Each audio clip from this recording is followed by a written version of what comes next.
Praise the Lord. ஆண்டவரும் அருமை இரட்சகருமாகிய இயேசு கிறிஸ்துவின் நாமத்தினாலே உங்களை யாவரையும் நாங்கள் வாழ்த்தி ஆசீர்வதிக்கிறோம். கர்த்தர் உங்களை ஆசீர்வதிப்பாராக.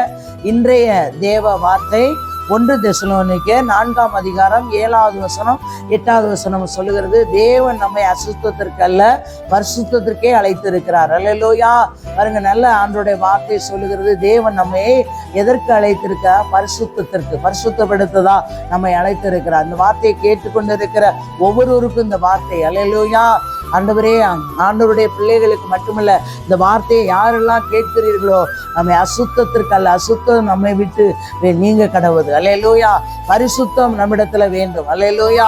அப்ப பரிசுத்தத்திற்கே கர்த்தர் நம்மளை அழைத்திருக்கிறார். அப்ப பரிசுத்தம் இல்லாமல் தேவனை ஒரு நாளும் ஒருபோதும் தரிசிக்க முடியாது. அல்லேலூயா. இப்ப 8வது வசனம் சொல்லுகிறது பாருங்க, ஆகையால் அசட்டை பண்ணுகிறவன் மனுஷரை அல்ல தமது பரிசுத்த ஆவியை தமக்கு தந்தரில் தேவனையே அசட்டை பண்ணுகிறான். அல்லேலூயா.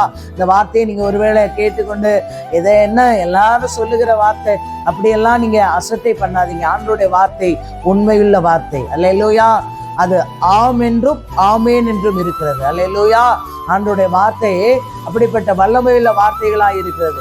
பாருங்க, அசட்டை பண்ணுகிறவன் மனுஷரை அல்ல. இப்ப பாருங்க, பேசிக்கொண்டிருக்கிற என்னை அல்ல, எனக்குள்ள இருக்கிற தேவன். அல்லேலூயா. உங்களுக்குள்ள இருக்கிற தேவன். அல்லேலூயா. மனுஷரை அல்ல தமது பரிசுத்த ஆவியை நமக்கு தந்திரன தேவனையே அசட்டை பண்ணுகிறான். இயேசுவை அசட்டை பண்ணுங்க. இந்த வார்த்தையை பிடித்து கொள்ளுங்க. இந்த வார்த்தையை பிடித்து கொள்ளும் பொழுது உங்களுடைய வாழ்க்கையில ஜெயமான வாழ்க்கை வாழ முடியும். ஆண்டவருடைய வார்த்தையை பிடித்து கொள்ளும் பொழுது உங்களுடைய தடைகள் மாறும். அல்லேலூயா. அநேக வருடங்களாக தடையா இருக்கிறதா, அந்த தடைகளை கர்த்தர் மாற்றுவார். வார்த்தையை நீங்க ஆண்டவருடைய இயேசப்பாவுடைய வார்த்தையை விசுவாசிங்க. தடைகளை கர்த்தர் மாற்றி போட்டு பெரிய காரியங்களை செய்வார். பெரிய காரியங்களை மட்டுமல்ல, அவரால கூடாத காரியம் ஒன்றுமே இல்லை. இயேசுவால கூடாத காரியம் ஒன்றுமே இல்லை. ஆனா மனுஷரால கூடாதுதான், தேவனால எல்லாம் கூடும். வார்த்தையை பிடித்துக் கொள்ளுங்கள். கர்த்தர் பெரிய காரியங்களை செய்வார். தகப்பனே, மை துதிக்கிற சோத்திர கர்த்தாவே, சர்வ வல்லமையுள்ள தெய்வமே, மை துதிக்கிற சோத்திரையா.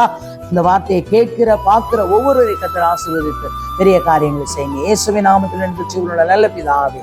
ஆமேன், ஆமேன்.